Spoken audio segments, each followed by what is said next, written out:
8.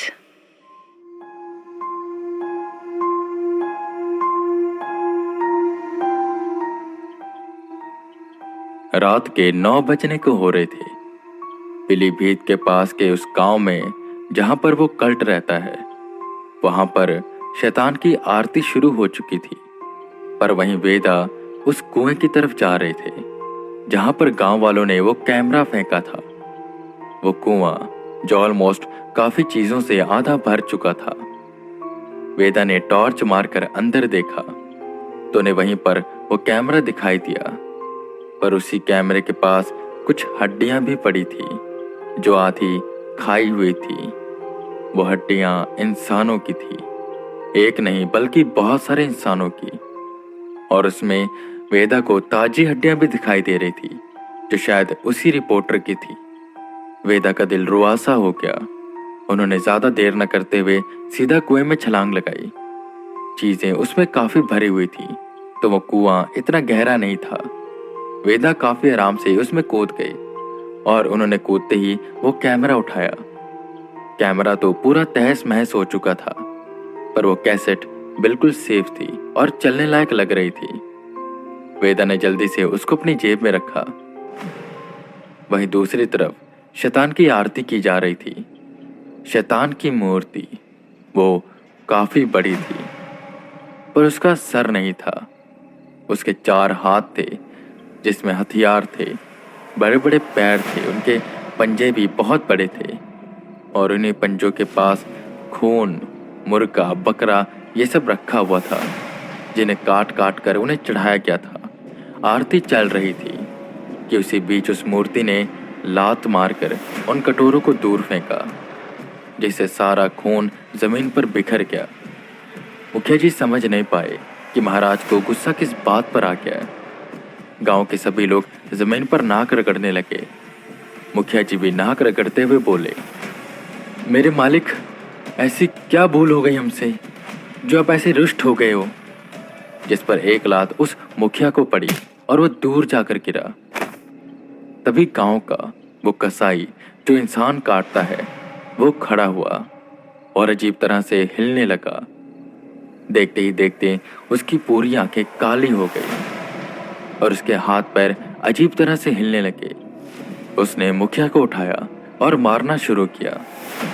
उसके बाद इन गांव वालों को जिन्होंने वेदा को अंदर आने दिया था, उन्हें शैतान उस कसाई के अंदर आ चुका था और उसने बोलना शुरू किया, मूर्खों, विश्राम के पूर्वजों के साथ मेरी एक संधि हुई थी जिसे उसने पूरा नहीं किया और उनके उस संधि को पूरा करने के चक्कर में मेरा सर टूट गया। अगर मेरा श्राप पूरा हो जाता और उसका वंश खत्म हो जाता तो ये मेरा सर वापस आ जाता। पर क्या ये वापस आया? नहीं ना। तो तूने कैसे मान लिया कि विश्राम का बेटा मर चुका है और उसका वंश खत्म हो चुका है? मूर्ख, विश्राम का बेटा एक मंदिर में है, बनारस के, और उस मंदिर का पुरोहित विश्राम बनकर यहाँ पर आया हुआ है और हमारा भांडा फोड़ना चाहता है और विश्राम के परिवार को बचाना चाहता है, और तूने उसे ही अंदर आने दिया। तेरे में दिमाग नहीं है क्या? मेरा तो जी कर रहा है कि तेरा सर मैं धड़ से उखाड़ कर अलग कर दूं। उसे ढूंढ, वो नकली विश्राम है, असल में वो एक पुरोहित है।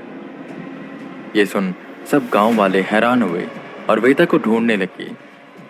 वेदा अपने कमरे में नहीं थे तो सभी गांव वाले उसी कुएं की ओर जाने लगे, पर तब तक वहां से वेदा वो कैसेट लेकर जा चुके थे।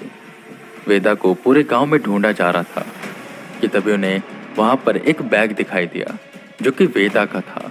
उन्होंने इसे खोल कर देखा तो पूरा का पूरा बैग खाली था। जब तक वो समझ पाते कि वेदा कहाँ गए, सबको शैतान की मूर्ति के पास से घंटी की आवाज सुनाई दी। सब भागकर वहां पर गए तो जो उन्होंने देखा उससे वो हैरान हो गए। वेदा नहीं, पंडित वेदांत मिश्रा केसरी कुर्ता, सफेद धोती और केसरी गमछा लिए जमीन पर मूर्ति के ठीक सामने बैठे हुए थे और गांव वालों को देखकर घंटी बजा रहे थे और घंटी बजाते बजाते मुस्कुरा रहे थे। तूने हमारे साथ धोखा किया विश्राम। तू तो विश्राम है ही नहीं। हमारे महाराज को तेरी वजह से क्रोध आ गया। मैं तुझे नहीं छोड़ूंगा। मुखिया जी गुस्से से बोलकर आगे की ओर बढ़े कि तभी वही कसाई कूदा जिसके अंदर वो शैतान था। आओ मेरे शैतान, फील कर पा रहा हूं तुम इसके शरीर में हो और ये मूर्ति बस खोखली है, एक मिट्टी का बनाया ढांचा जिसके सामने मैं कब से बैठा हूं, सोच रहा हूं कि तू आएगा। देखो, मैं लुक्का छुपी नहीं खेलूंगा। मैं आया हूं, लड़ूंगा, तुझे हराऊंगा।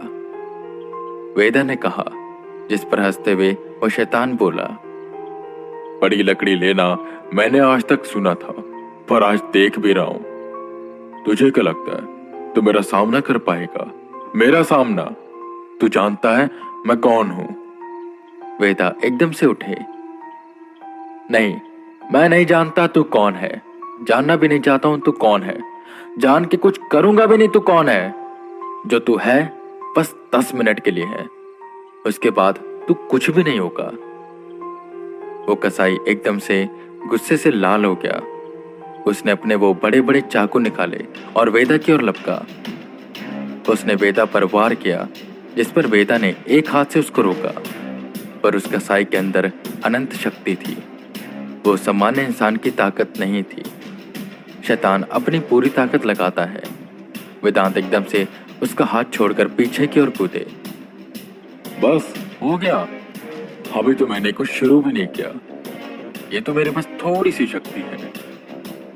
जिस पर वेदा अपनी आंखें बंद करते हैं और कहते हैं, शक्ति तो तुम अब देखोगे शैतान। इतना बोल एक झटके से उन्होंने अपनी आंखें खोली। उनकी आंखें पूरी सफेद हो चुकी थी, हाथ का टैटू चमक रहा था और जो माथे पर तिलक लगा हुआ था उससे भी एक रोशनी निकल रही थी।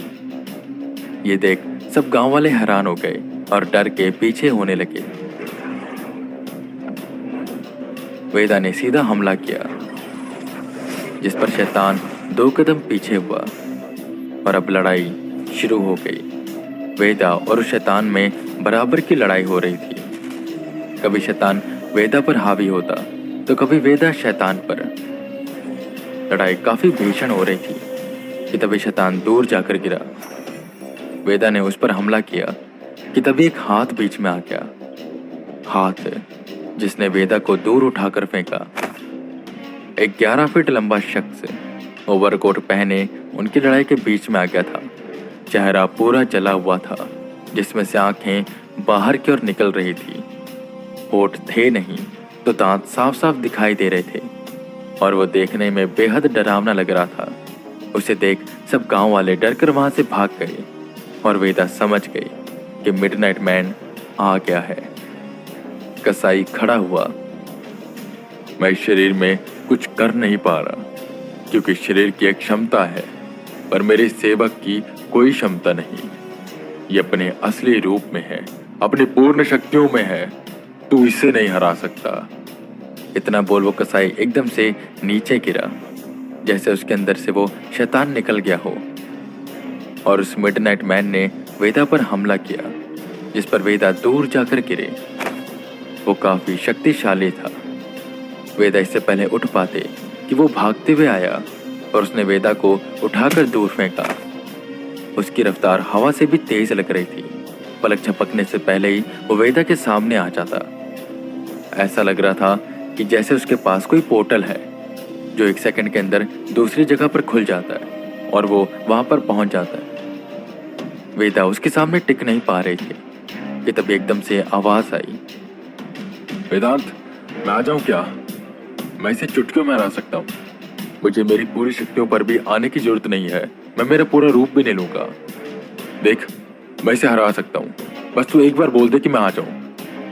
जिस पर वेदा ने मन ही मन में अक्षराज को जवाब दिया, बोल जा अक्षराज, तू अब नहीं आ पाएगा बाहर। इसे तो मैं ही हराऊंगा। आज या तो मैं मरूंगा या इसे हराऊंगा, बस। वेदा इतना बोल खड़े हुए कि पीछे से वो मिडनाइट मैन आया। उसने वेदा को खींच के लात मारी, जिस पर वेदा उड़कर दूर गिरे। क्या हुआ? तू तो बहुत बोल रहा था कि 10 मिनट में तू कुछ भी नहीं रहेगा। क्या हुआ अब? ये है तेरी शक्ति? उस शैतान की मूर्ति से आवाज आई। वेदा कुछ भी समझ नहीं पा रहे थे। मिडनाइट मैन बेहद ताकतवर था। वो तो वेदा को उठने का भी समय नहीं दे रहा था। वेदा उठते कि उससे पहले वो आ जाता और वेदा पर वार कर देता, जिससे वेदा जमीन पर ही गिरे रह जाते। इसी बीच अक्षराज बार बार वेदा को कह रहा था कि मुझे आने दे, मैं उसे हरा दूंगा, पर वेदा उसे आने नहीं दे सकते थे। वो उसे खुद हराना चाहते थे। आखिर कैसे वो उसे हराएंगे, वो यही सोचने में लगे हुए थे। वेदा किसी तरह खड़े हुए कि वो भागते हुए आया और उसने वेदा के पेट पर वार किया। वेदा दूर जाकर गिरे। वो एकदम से कूदा और वेदा के ऊपर उसने पैर रख दिया, जिससे वेदा के मुंह से खून निकलने लगा। मिडनाइट मैन ने वेदा को गले से उठाया। वेदा की सांसें फूलने लगी। अक्षराज बार बार कह रहा था कि वो उसे आने दे, पर वेदा नहीं मानते। अक्षराज बार बार कह रहा था, वेदा जिद पर अड़े थे। सांसें उनकी फूलती जा रही थी और उनकी आंखों के सामने अंधेरा छा रहा था। वेदांत, मान जा, तू मर जाएगा। मुझे उससे लड़ने दे, मैं उसे हरा सकता हूँ।